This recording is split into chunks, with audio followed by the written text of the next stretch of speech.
नमस्कार दोस्तों, मैं हूं श्रावण कुर्मावंशी और आप देख रहे हो स्काइल।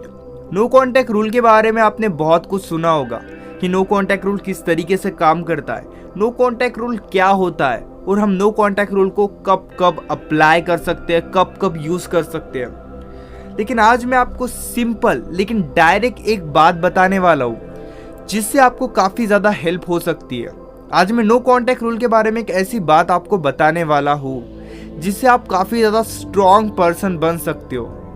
गाइस, जब भी हम नो कांटेक्ट रूल को अप्लाई करते हैं तब हम ये एक्सपेक्ट करते हैं कि वो इंसान भी हमारे साथ अच्छे से रहने लगे, या फिर जब भी हम ब्रेकअप से मूव ऑन करने के लिए नो कांटेक्ट रूल को अप्लाई करते हैं तब किसी भी तरीके की कोई भी एक्सपेक्टेशन किसी इंसान के साथ नहीं होती है, क्योंकि हम नो कांटेक्ट रूल खुद के लिए अप्लाई करते हैं। गाइस, अगर आप किसी एक ऐसे इंसान के साथ रिलेशनशिप में हो जो आपको सही से नहीं समझता है, आपकी वैल्यू को नहीं समझता है, आपको इम्पोर्टेंस नहीं देता है, और वो इंसान आपसे धीरे धीरे दूर जा रहा है, या फिर आप उस इंसान से धीरे धीरे दूर जा रहे हो, या फिर आप उस इंसान के साथ रहना चाहते हो लेकिन वो इंसान आपकी वैल्यू नहीं समझ रहा है। देखो, जब भी हम किसी ऐसे इंसान के साथ रिलेशनशिप में होते हैं जो हमें नहीं समझ रहा है तो हम वहाँ पर इसीलिए होते हैं क्योंकि वहाँ पर एक अटैचमेंट बन जाती है, हमें कहीं ना कहीं उस इंसान की आदत लग जाती है। और आज हम उसी आदत के बारे में, यानी उसी हैबिट के बारे में और उसी अटैचमेंट के बारे में बात करने वाले हैं। किस हैबिट को और अटैचमेंट को हम नो कांटेक्ट रूल की मदद से कैसे कम कर सकते हैं। गाइस, आई नो कहीं ना कहीं आप समझ चुके होंगे कि मैं क्या कहना चाहता हूँ, लेकिन इस वीडियो में मैं सारी बातें आपको धीरे धीरे एक्सप्लेन करूँगा और आप नो कांटेक्ट रूल को खुद के लिए पॉजिटिव वे में कैसे यूज कर सकते हो ये भी बताऊंगा।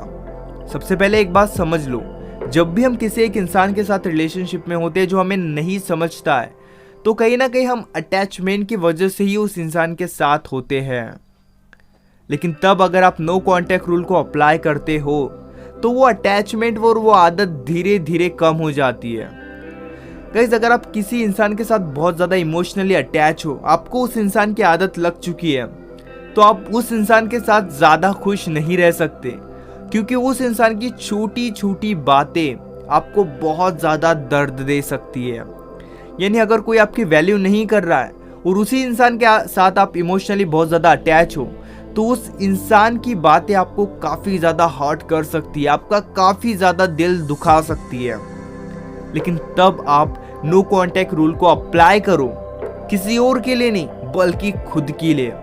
क्योंकि अगर आप किसी और के लिए नो कांटेक्ट रूल को अप्लाई कर रहे हो, रिलेशनशिप को स्ट्रॉन्ग करने के लिए अप्लाई कर रहे हो, तो यार आई डोंट नो कि वो इंसान आपको सपोर्ट करे या ना करे, वो इंसान नो कांटेक्ट रूल को सीरियसली ले या ना ले, लेकिन आप अपने साइड से सीरियसली लो। क्यों? क्योंकि आपको अटैचमेंट कम करनी है, हैबिट कम करनी है। देखो, अगर आप किसी ऐसे इंसान के साथ रिलेशनशिप में हो जो आपकी वैल्यू नहीं कर रहा है, तब आप नो कांटेक्ट रूल अप्लाई करो। उस इंसान को बताओ कि कुछ दिनों के लिए मैं आपसे दूर जाना चाहती हूँ, या फिर दूर जाना चाहता हूँ, या फिर कुछ दिनों तक आपके साथ नहीं रहना चाहता हूँ, मैं खुद को टाइम देना चाहता हूँ, मैं खुद को टाइम देना चाहती हूँ। और एटलीस्ट एक हफ्ते के लिए, गाइस कम से कम एक हफ्ते के लिए आपको नो कांटेक्ट रूल को अप्लाई करना है। अब अप्लाई कैसे करना है ये मैं आपको बताता हूँ। देखो, जब भी आप किसी को खुद से दूर करते हो कुछ दिनों के लिए, तो खुद से कंप्लीटली दूर करो। देखो यार, वो इंसान कहीं नहीं जाने वाला। अगर वो आपसे प्यार करता है, अगर वो आपको समझता है, अगर उसके मन में भी आपके लिए फीलिंग्स है, तो वो कहीं नहीं जाने वाला। और अगर फीलिंग्स नहीं है तो उसे जाने दो यार, रोक कर भी कोई फायदा नहीं है। लेकिन जाने दो वाली बात इस वीडियो में मैं नहीं कहने वाला हूँ। इस वीडियो में मैं सिर्फ आपको इतना समझाना चाहता हूँ कि आपको इमोशनली बहुत ज़्यादा स्ट्रांग होना चाहिए और किसी को भी अपनी आदत मत बनाओ। इसलिए जब भी आप किसी से एक हफ्ते के लिए नो कांटेक्ट रूल को अप्लाई करते हो किसी के साथ, तब ना उस इंसान के साथ किसी भी तरीके का कोई भी कांटेक्ट मत रखो। ना उस इंसान के फोटोज देखो, ना व्हाट्सएप पे उस इंसान के लास्ट सीन चेक करो, या फिर ना ही उस इंसान के स्टेटस देखो। किसी भी तरीके से उस इंसान के कांटेक्ट में मत रहो। आप अपने लाइफ में एटलीस्ट एक वीक तक ऐसे जियो जैसे वो इंसान आपके जिंदगी का हिस्सा है ही नहीं। ना ही वो कभी आपके ज़िंदगी में आया था और ना ही कभी आपकी ज़िंदगी में आने वाला है। गाइस ये बात सिर्फ 7 दिनों की है, लेकिन ट्रस्ट मी, जैसे ही 7 दिन खत्म हो जाएंगे कहीं ना कहीं थोड़ी अटैचमेंट तो ज़रूर कम हो जाएगी। आई नो कि 7 दिन होने के बाद आप उस इंसान से बात करने के लिए बहुत ज़्यादा एक्साइटेड रहोगे, और ये भी हो सकता है कि आपकी अटैचमेंट इतनी ज़्यादा है कि आप उस इंसान से 1 या 2 दिन भी दूर नहीं रह सकते। तो 7 दिन का चैलेंज आपके लिए थोड़ा टफ हो सकता है, लेकिन मर्जी आपकी है कि आपको फॉलो करना है या नहीं। गाइस अगर अटैचमेंट बहुत ज़्यादा बढ़ गई है, वो इंसान आपको नहीं समझ रहा है, तो आपको खुद को स्ट्रॉन्ग करने की भी ज़रूरत है, खुद पर काम करने की भी ज़रूरत है।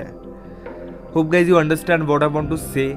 काफ़ी ज़्यादा कोशिश करो कि आपको 7 दिनों तक इस नो कॉन्टैक्ट रूल को फॉलो करना है उस इंसान के सामने जो आपको नहीं समझता है, क्योंकि आप किसी और के लिए नहीं, खुद के लिए इस नो कॉन्टैक्ट रूल को अप्लाई कर रहे हो, नो कॉन्टैक्ट रूल को फॉलो कर रहे हो। होप गाइज इस वीडियो से आपको ज़रूर थोड़ी हेल्प हुई होगी। अगर आप मुझसे पर्सनली कॉल पर बात करना चाहते हो तो आप मुझे इंस्टाग्राम पर या फिर व्हाट्सएप पर भी मैसेज कर सकते हो, और वहाँ पर पेड कंसल्टेशन के लिए अपनी कॉल बुक कर सकते हो। इसी तरह के और भी अमेजिंग वीडियोस देखने के लिए चैनल को ज़रूर सब्सक्राइब करना।